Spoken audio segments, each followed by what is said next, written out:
Alors bonjour les amis, bienvenue sur la vidéo test 63. Vous êtes avec Max sur Assassin's Creed 3. Donc les amis, la vidéo va durer 27 minutes. Je sais pas combien je vous ai dit tout à l'heure, 37 ou 27. Quand j'ai coupé avec Resident, en tout cas c'est 27. Ouais, ça va être très très rapide. On va essayer de faire ça rapidement. Terrain de jeu, lecture, mission, bon. Dommage qu'on a encore un terrain de jeu, mais au niveau du temps ça va être chaud. Mais c'est vrai que je dois vous montrer quand même encore le mode meute, comme ça demain, ça... Non, parce que la vidéo d'hier ça suffit pas. Bon là, est-ce que je vais pas vous mettre, bon puisque je sais que je vais pas vraiment m'améliorer dans le truc comme ça maintenant, est-ce que je vais pas vous mettre les modes difficiles pour que vous voyez comment c'est. Et on va essayer de s'améliorer comme ça directement. Voilà, on va essayer de faire une petite map. Voilà, For Walcott, c'est ce que je voulais faire hier. Et on va commencer. Bon, au niveau des personnages, puisqu'on a tout et tout, on a déjà tout choisi. Je vais essayer de mettre le pigeon. Il est rapide et tout, pourquoi pas. Bon, je sais toujours pas quel personnage il m'a enlevé par rapport aux autres modes. Je sais toujours pas, je sais qu'il y en a un au moins, c'est tout. Voilà, tout ce que je sais. Allez, on va augmenter un peu le son. Donc on va essayer de faire ça en 8 minutes, 8-9 minutes maximum. Voilà, et puis on va lire, et puis c'est bon. Normalement la lecture, il nous reste 2 personnages à lire. Pour qu'on passe à une autre liste.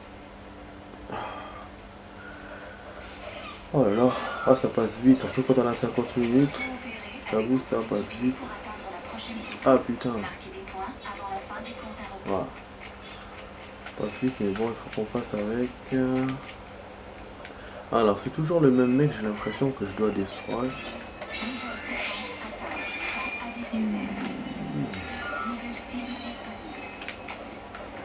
Ouais, c'est bien, je les vois tout de suite. Et hier ça m'a étonné d'arriver à la séquence 4 alors que je pensais être à la séquence 5. Je le jure. Ah merde, je perds du temps là. Voilà, top. Boum boum boum, mais il me fait... Mais c'est super comment il les a. De ouf. Ouais, je sais pas là, la façon comment il m'a fait, on dirait que j'ai une mauvaise cible, mais normalement c'était bon. C'est bien ce pogno. Là, l'avantage c'est qu'ils essayent pas de se transformer ou de faire autre chose, ils sont là, en plus à l'arrêt, donc c'est bien, à part ici du bonus, qui sont movables, donc qui bougent. Voilà, sinon c'est bon, c'est pour ça que je vous ai dit ce mode là, il y a tout, je vous ai tout déjà montré. C'est ça que c'est... c'est les dernières vidéos qu'on fait. Comme ça, moi je vais le faire en hors caméra, je vais évoluer dedans, voilà, si je réussis à évoluer d'ailleurs. Donc après, voilà, s'il faut, je vous montrerai d'autres vidéos. Sinon, normalement, c'est pas... En plus, surtout quand... normalement, il devrait y avoir du monde avec moi, des amis ou quoi. Mais je sais pas, comme j'ai pas la connexion, je pense que c'est pour ça que ça... Je peux faire tout seul. Voilà, on a eu un truc additionnel. Là, je pense que je vais pas pouvoir rajouter plus. Ça y est, je comprends pourquoi j'ai pas eu la séquence 5 hier. Parce qu'il y a des points, il y a un chargement. Plus vous avez des points, plus le chargement monte pour que vous passez à la séquence suivante. C'est pas un ennemi, une séquence, comme je le pensais. Et plus vous tardez, plus il vous baisse le chargement. Bah oui, c'est vraiment con cette histoire. C'est vraiment con, mais voilà. Ah merde, il est là. Ah, sa mère. J'allais arriver à la séquence 5. Et pourtant, je suis dans le mode difficile. Hein. Ouais, ça prouve que le mode ne change rien. C'est-à-dire que la difficulté ne change rien à la partie. Vu que j'ai joué normal, à part si...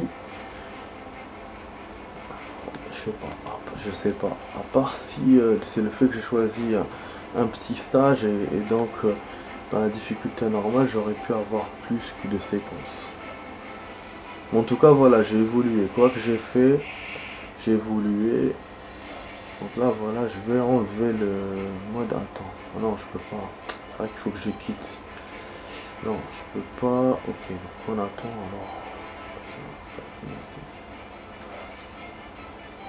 Ok. Bah, on attend qu'il nous mette un autre stage. Je vais faire un deuxième et puis c'est bon. C'est tout. Oh, normalement, ça va faire 8-9 minutes. Comme je vous ai dit. Ah, en tout cas, c'est bien. Là, je me suis amusé mieux qu'hier.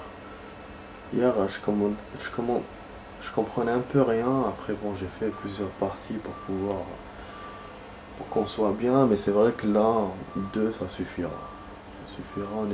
Voilà, on est déjà dans le move direct. J'ai évolué par rapport à hier. Et ça, j'aime ça. J'aime m'améliorer. J'aime pas traîner. Et du coup, ça, vous allez jouer. Voilà, vous voyez, donc c'est les stages que je vais jouer. Donc j'avais bien compris ça hier. Et quand, je sais pas. Peut-être qu'en gagnant un stage à chaque fois, je sais pas. Bon, on va choisir l'indienne. Comme ça, j'aurais choisi. En fait, mes personnages préférés, vous les avez vus, les amis. Hein. C'est les tout premiers que j'ai choisis. D'habitude, ce que je fais, je choisis les meilleurs pour la fin. Enfin, ça dépend. Ou au début ou à la fin. Là, dans ce jeu, ben, c'est ceux du début. Bah, c'est la rouquine, la meuf, l'indienne et le petit jeune. Bah, en vérité, bon, les meufs, je les ai choisis parce que c'est des meufs et tout. Il n'y en a pas beaucoup, donc je voulais jouer avec des meufs. Mais mon vrai personnage préféré, c'est le petit jeune. Voilà. Et si je dois choisir chacun, si je dois choisir parmi les filles ou les garçons, bah, je pense que ça serait l'autre là. Ou la rouquine, ou celle aux cheveux blancs. Pour les filles.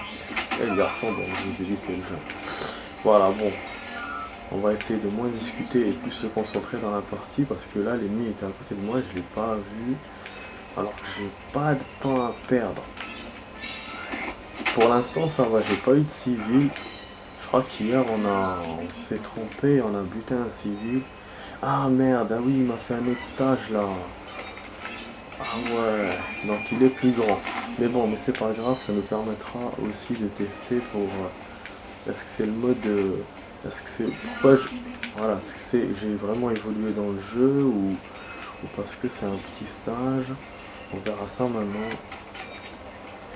En plus, on est dans le mode difficile. Putain, comment elle l'unique avec la pioche. J'adore cette meuf. Ok. En plus, vous avez vu que la cible, elle passe pas directement. Il y a le personnage, mais l'auréole, elle vient qu'après. Dessus, sur son visage. Ok. Ah, il me met la cible dessus. Oui, attends. Attends, tu me donnes plusieurs infos en même temps. Ouais, des fois, elle est cachée. Hier, j'ai perdu, vous avez vu dans la caméra. Là, alors, j'avais même pas encore trouvé ce con. Il était derrière ma chambre.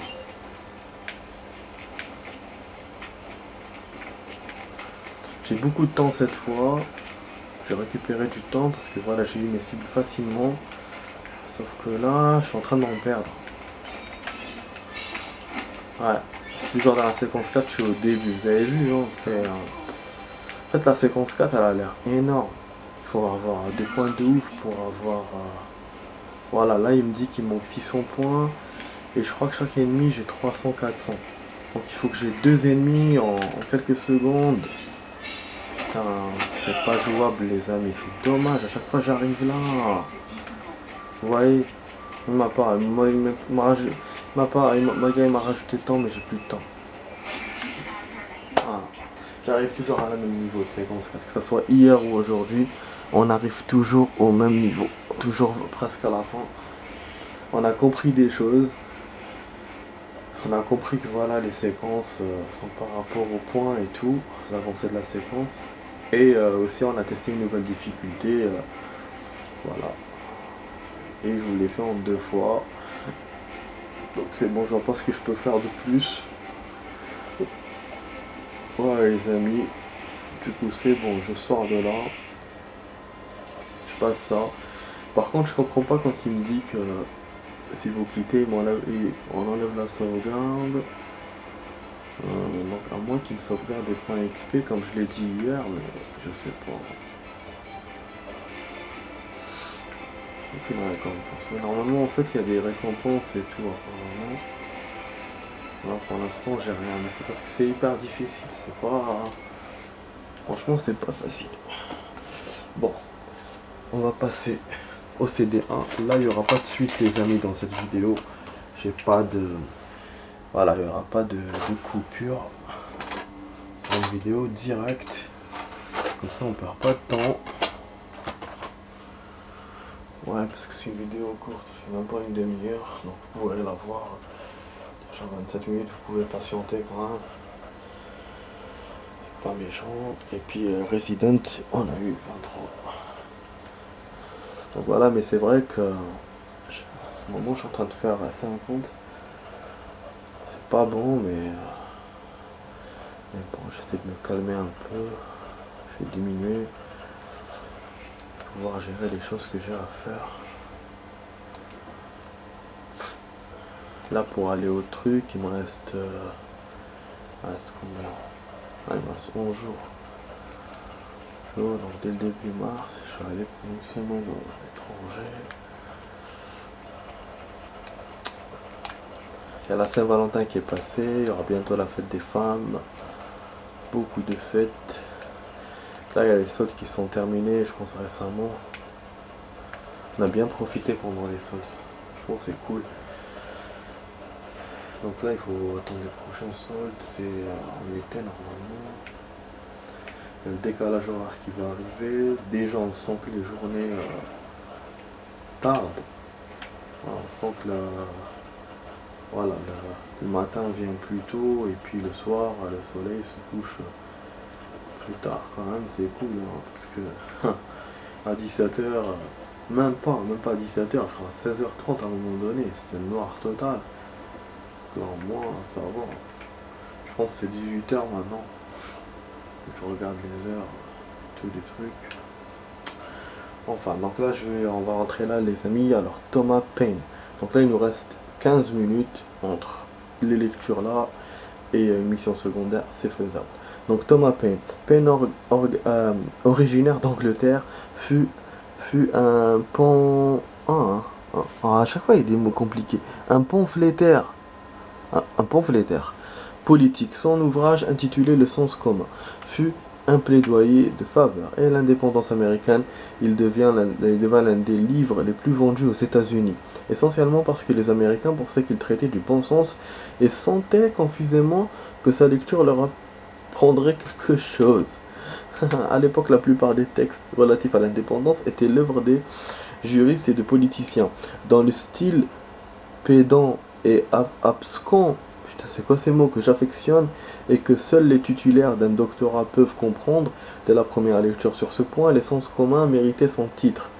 Paine le rédigea dans un style direct, afin que tout le monde puisse saisir ses arguments, même ceux qui ne savaient pas lire. Ce livre fut tellement apprécié qu'il fit l'objet de nombreuses lectures publiques, ce qui fit de lui l'un des meilleurs audio-livres. L'un des premiers audio-livres. Ah putain. Certes, ce n'est pas ce livre qui a persuadé le Congrès du bien fondé de l'indépendance, il le connaissait déjà, mais il déclencha une vague de soutien populaire. Or, le Congrès avait besoin du soutien de la population, et celle-là avait besoin de convaincre les soldats de se battre pour elle. Le sens commun contribua aux deux. Putain, et celle-ci avait besoin de convaincre les soldats. Le livre-là, il a fait hala. Je n'ai retrouvé aucune trace d'une rencontre entre Connor et Paine, mais j'ai pensé que cela t'intéresserait d'en savoir plus sur lui compte tenu du rôle crucial de ses écrits dans la Révolution. Et oui, j'ai indiqué ça à la fin pour m'assurer que tu lirais le reste avant de découvrir. Je sais, il m'arrive d'être un peu salaud. Oui, parce que s'il avait lu du début, on n'aurait pas continué à lire. Mais ça, c'est un truc de ouf, ça veut dire que tous ces personnages-là qu'on est en train de lire sont liés à Connor. C'est pas parce que ça fait partie de l'histoire d'Amérique comme je le pensais. Moi, je pensais que c'était ça. Je pensais qu'on nous mettait des personnages qui ont fait partie de l'histoire, qui ont fait partie de cette période-là où on est en train de jouer. Pas forcément qu'ils connaissent Connor, c'est-à-dire que tout le monde connaît Connor, c'est ouf quand même. Donc dans le 2 aussi, ça veut dire, par rapport à l'autre là, Easy. Enfin, Alexander Hamilton. Alexander Hamilton fut l'un des proches conseillers de George Washington pendant la Révolution américaine et devint le premier secrétaire du Trésor, c'est-à-dire le ministre des Finances des États-Unis. D'accord. Hamilton, né en 1757, ah j'ai pas lu l'année de l'autre, je crois qu'ils l'ont pas mis, dans les Indes occidentales, est devenu orphelin à l'âge de 11 ans. Il témoigna très tôt d'une grande intelligence et ses employeurs euh, se... ouais, donc c'est en 68 qu'il est devenu orphelin, se cotisèrent afin de l'envoyer à l'université, à moins qu'il ait tenu à l'éloigner. Hamilton s'installa à New York en 1773, où il étudia au King's College, qui devient ensuite la Columbia University en 1774, oui, parce que là il avait 17 ans, il était ado. Il écrivait des articles favorables aux rebelles, ce qui ne correspondait guère au nom de l'établissement, dont il savait les enseignements, et rejoignit en 1775 la milice de volontaires. Encore une fois, ce n'est probablement pas ce que ses protecteurs avaient en tête lorsqu'ils l'ont envoyé à l'université. Hamilton connut des combats pendant l'occupation de New York en 1776. C'était un meneur né, et George Washington le nomma aide de camp. Un poste qu'il conserva pendant 5 ans, mais Hamilton souhaitait retrouver le champ de bataille en 1741. Il commanda des troupes lors de la victoire décisive de Yorktown. Donc là, je pense qu'on va le rencontrer si on va à Yorktown, parce que là, il est là pendant la guerre. Enfin, il n'a pas voulu surveiller le camp de machin, et maintenant, il doit avoir 24 ans, alors qu'avant, il avait 19. Yorktown, en 1742, Hamilton fut élu au Congrès qu'il représenta l'État de New York. Il développa une fixation sur le financement de l'État fédéral dont les coffres étaient à l'époque vides, puisqu'il n'était pas autorisé à exiger d'impôts de la part des États qui le constituaient. Si cela pouvait paraître merveilleux aux yeux des contribuables, cela signifiait que l'État fédéral était incapable, entre autres, de payer son armée. Or, les soldats aiment bien être payés. Ouais, c'est ouf, c'est sûr. En 1787, bon, je n'ai pas très bien compris cette phrase, mais bon. En 1787, Hamilton devint le premier secrétaire du Trésor des États-Unis à ce poste. Il lutta en faveur d'un État fédéral, fort en opposition déclarée avec Thomas Jefferson, qui promouvait les droits des États. Hamilton fut à l'origine de nombreux fondements de la politique fiscale fédérale, ouais, donc les impôts. Dans les détails sont probablement importants, mais si soporifique que je peine à terminer cette phrase. Mais je l'ai quand même terminée. C'est beau, la conscience professionnelle, non? Ah, Kenry. Financement de l'État fédéral. C'est ça. Donc il voulait que ce soit un État fédéral, mais pour le financement, c'était les impôts. Politique fiscale, et c'est ça les impôts. Bon, ok. Ok, est-ce que je lis encore autre chose? Là, il reste 9 minutes. Est-ce que je lis un autre truc? Je passe au groupe ou pas?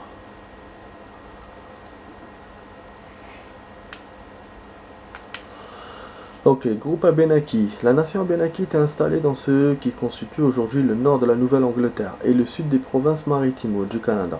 Il est cependant un peu exagéré de déclarer qu'il s'agissait d'une seule nation, car Abénaki peut s'appliquer à de nombreux groupes de même région et familles linguistiques. L'algonquin, puisque tu tiens à le savoir. Si les différents Abénaki avaient l'habitude de se serrer les coudes en cas de coup dur, par exemple, lorsqu'ils étaient attaqués par d'autres nations amérindiennes, il n'existait pas réellement d'autorité centrale. C'est probablement ce qui a permis l'intrusion des colons britanniques sur leurs terres. Les Anglais aimaient avoir en face d'eux des gouvernements officiels avec lesquels ils pouvaient conclure des traités. C'est tellement plus civilisé et on a même parfois droit à des petits fours. C'est sûr, c'est ironique. Parce qu'ils n'avaient pas de patron. Comment tu vas pactiser avec son patron? Tu vas coloniser. Par conséquent, les agents de la couronne conclurent qu'en l'absence de gouvernement central, les Abénakis n'avaient aucun droit à revendiquer ces terres. Putain, c'est des salauds. C'est des lâches, les Britanniques. Naturellement, ils auraient pu le prouver autrement, mais les démarches auraient été longues, complexes et ardues. Bah oui, parce qu'il n'y avait pas de paplard à l'époque. Et point majeur, les Abénakis auraient pu dire non, aussi. Alors que les Abénakis tâchèrent de demeurer neutres pendant la guerre de 7 ans. Ils se retrouvèrent littéralement pris en sandwich entre les colonies françaises et anglaises en guerre, et le conflit fut inévitable. Ils choisissèrent pour la plupart le camp français, qui cherchait moins de les chasser de leur terre, bah oui, ancestrale, et il représentait le moindre de deux mots, même si c'est une phrase que l'on prononce rarement à propos des Français. il, il représentait le moindre de deux mots. Moins de deux mots. Donc, mot, c'est pas mot, le mot, c'est mal. Moins de deux mal. Si c'est une phrase que l'on prononcera en français. Ouais, c'est vrai que de toute façon, colonisation, c'est colonisation, que ce soit français ou anglais, franchement, même s'ils les ont pas chassés, mais quand même, voilà quoi. Ah, ça c'est bien, Son of Liberty, je vais le lire aussi. Je savais pas qu'il y avait beaucoup de groupes. Voilà. Ah ouais, parce que j'avais vu Recru, c'est pour ça que j'avais pas vu beaucoup. Ok, donc on va continuer les groupes la prochaine fois, les amis. Bon, la lecture la prochaine fois, bah déjà on avance, hein. On avance bien, on va boucler même le truc là, personnage. Bon, on va à la journée de bon, on va voir qu'est-ce qu'il nous demande cette fois. Je pense que c'est toujours la même chose. Je pense que j'aurais dû rester dans l'autre domaine. Mais je sais pas, hier j'ai paniqué, je voulais absolument me rapprocher de la mission. Ah, alors que finalement j'ai pas le temps. Vous voyez, j'ai rien rapporté. Ouais, parce que j'ai tout vendu. Ouais, j'ai tout vendu au magasin, et de toute façon j'avais pas tout. Ah, la bataille de la... Ah, vous savez, la bataille de Chesapeake, elle est géniale cette bataille. Elle est connue. Chesapeake c'est connu. Donc moi qui voulais faire des missions navales, là je peux pas parce que la bataille elle est avec le bateau. Merde. Du coup je peux pas, faut que je retourne à l'autre domaine pour faire la petite mission que j'ai à faire. Et seulement c'est le bordel. J'y arriverai jamais. J'y arriverai jamais. Donc, à moins de couper, je vais essayer d'arriver en hors caméra et après, je vous fais direct. Moi, je pense que c'est mieux de faire ça. Voilà, comme ça, on rate rien du tout. Donc, je vous dis à tout de suite, les amis, hein. Je vais couper, je vous dis à tout de suite.